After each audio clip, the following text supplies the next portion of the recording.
ಮಾಡಿಸ್ಕೋಬೇಕು. ಅವ್ರು ಅಲ್ಲಿ ಹೋಗಿ ಮಾಡೋದಕ್ಕೆ ಎಲ್ಲಿ ಆಗುತ್ತೆ? ಹೊರಗಡೆ ಹಾಕ್ಬೇಕಲ್ಲ, ಹೊರಗಡೆ ಹಾಕ್ಸು. ಹೊರಗಡೆನೆ ಬರೋಕ್ಕಾಗಲ್ಲ,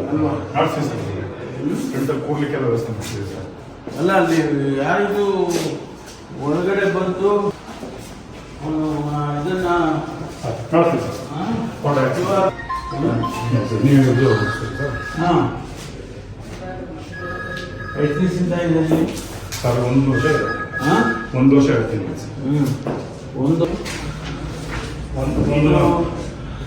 ಈ ಸ್ಟೇಷನ್ ಜುರಿಸ್ಟಿಕ್ಷನ್ 176 ಕಿಲೋಮೀಟರ್ಸ್ ಇದೆ ಸರ್.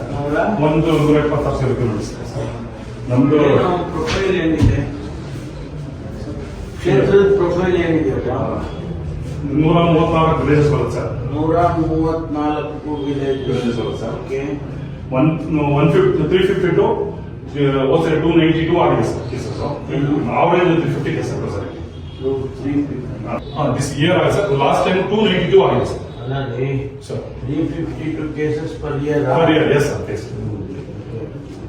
ಆಮೇಲೆ ಲಾಸ್ಟ್ ಇಯರ್ ಮಾತ್ರ 292 ಆಗಿದೆ ಸರ್. ಆಯ್ತು. 292. ಇನ್ನೇನಿದೆ? ಎಷ್ಟು ಕಾಫಿ ಎಸ್ಟೇಟ್ಸ್ ಇದೆ? ಕಾಫಿ ಎಸ್ಟೇಟ್ಸ್ ಗೆಂಡೆಹಳ್ಳಿ ಲಿಮಿಟೆಡ್ ಬರುತ್ತೆ ಸರ್. ಅದು ಮಾತ್ರ ಕಾಫಿ ಎಸ್ಟೇಟ್.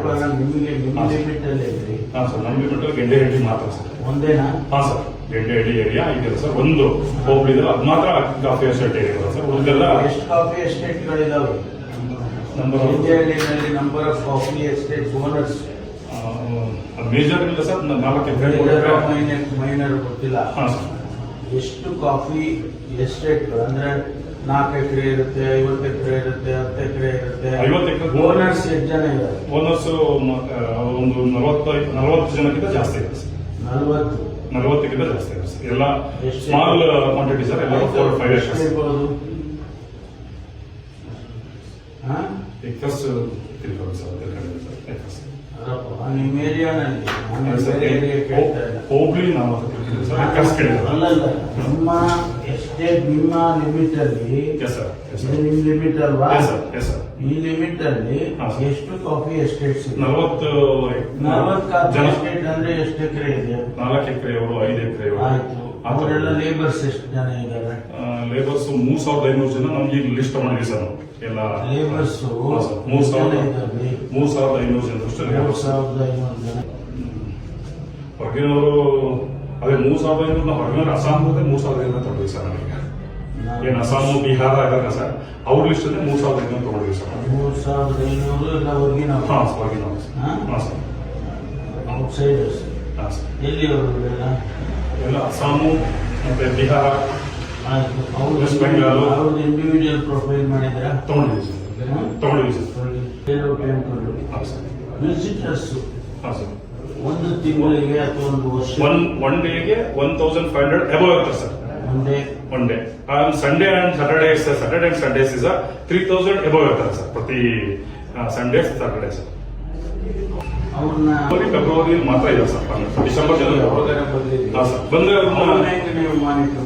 ಕೇಳ್ತೇವೆ ಸರ್. ಅವ್ರಿಗೆ ಪಾಸ್ಪೋರ್ಟ್ ವೀಸಾಸ್ ಬಂದಿರ್ತಾರಲ್ಲ ಸರ್, ಟ್ರಾವೆಲಿಂಗ್ ವೀಸಾ ಇದೆಯಾ, ಮತ್ತೆ ಯಾವ ಕಾರಣಕ್ಕೋಸ್ಕರ ಬಂದಿದ್ದಾರೆ, ಮತ್ತೆ ಎಲ್ಲಿಂದ ಬಂದಿದ್ದಾರೆ, ಮತ್ತೆ ಯಾವ್ದು ವೀಸಾ ಡೇಟ್ಸ್ ಏನಿದೆ ನೆಕ್ಸ್ಟ್ ವಾಪಸ್ ಹೋಗ್ಲಿಕ್ಕೆ, ಅದನ್ನ ವೆರಿಫೈ ಮಾಡ್ತೀವಿ ಸರ್. ನಾವು ನಮ್ಮ ಯಾರು ಸ್ಟಾಫ್ ಇರ್ತಾರೆ ಅವರು, ಮತ್ತೆ ನಾವು ಕೂಡ ರೂಮ್ಸ್ ಹೋದಾಗ ಅವ್ರನ್ನ ಮಾತಾಡಿಸಿ ಕಮ್ಯುನಿಕೇಟ್ ಮಾಡ್ತೀವಿ ಸರ್. ಏನೋ ಅಕಸ್ಮಾತ್ ಸಮಸ್ಯೆ ಇಲ್ಲ. ಬೆಳಗಿರೋರು ಬಂದ್ರೆ, ಕಾರ್ಗಿರೋರು ಬಂದ್ರೆ ಗೊತ್ತಾಗುತ್ತೆ. ಬರ್ತಾನೆ, ನೇಪಾಳಿ ಬರ್ತಾನೆ, ಅವರು ನಮ್ಮ ಕಲರ್ ಇರ್ತಾರೆ, ಗೊತ್ತಾಗಲ್ಲ. ಹೆಂಗೆ ನೀವು ಕಂಡುಹಿಡಿತೀರಾ ಫಾರಿನರ್ ಅಂತ? DFMD ಇದೆ ಸರ್. ನಮ್ಮಲ್ಲಿ ಚೆಕಿಂಗ್ DFMD ಮಾಡ್ಸಿದೀವಿ ಸರ್. ನಮ್ಮ DR ಕಡೆಯಿಂದ DFMD ಇದೆ ಸರ್. ಚೆಕ್ ಮಾಡಿ ಅವ್ರಿಗೆ ಕಳಿಸ್ಕೊಡ್ತೀವಿ ಸರ್. ಹೆಂಗೆ ಪ್ರತಿಯೊಬ್ಬರನ್ನ ಹೆಂಗೆ ಪ್ರತಿಯೊಬ್ಬರನ್ನ ಚೆಕ್ ಮಾಡೋದು ಸರ್. ನಮ್ಮವ್ರು ಗೊತ್ತಾಗುತ್ತೆ ಸರ್. ಇಲ್ಲಿ ಅವರಾದ್ರೆ ಲೋಕಲ್ ಹೆಡ್ಸ್ ಆದ್ರೆ ನಮಗೆ, ಅಥವಾ ಲೋಕಲ್ ನಮ್ಮ ಕರ್ನಾಟಕದವರು ಅಥವಾ ನಮ್ಮ ನಮ್ಮ ನೇಷನ್ ಅವರಾದ್ರೆ ಐಡೆಂಟಿಫೈ ಆಗ್ತಾರೆ ಸರ್. ಗೊತ್ತಾಗ್ತಾರೆ. ಹುಡುಗಿದ್ದನ್ನು ಕೂಡ ನಾವು ನೋಡ್ತೀವಿ ಸರ್. ಅವನ ಪಾಕಿಸ್ತಾನಿ ಬಂದ, ಆಫ್ಘಾನಿಸ್ತಾನಿ ಬಂದ, ನಮಗೆ ಇರ್ತಾರೆ. ಟೀಚರ್ಸ್ ಎಲ್ಲ ನಮಗೆ ಇರ್ತವೆ. ಭಾಷೆನೂ ಹೆಚ್ಚು ಕಮ್ಮಿ ಓದು ಮಾತಾಡ್ತಾರೆ, ನಮಗೆ ಇರ್ತಾರೆ. ಅವ್ರನ್ನೇ ಸ್ಟೇಟ್ ಇಂಟರ್ ಕೂಡ ಇರ್ತಾರೆ ಜೊತೆಯಲ್ಲಿ ಸರ್. ಏನ್ ಮಾಡ್ತಾನೆ? ಐಡೆಂಟಿಫೈ ಮಾಡ್ತೀವಿ ಸರ್. ರಜೆ ಇಲ್ಲ ಸರ್. ಏನ್ ಮಾಡ್ತಾನೆ?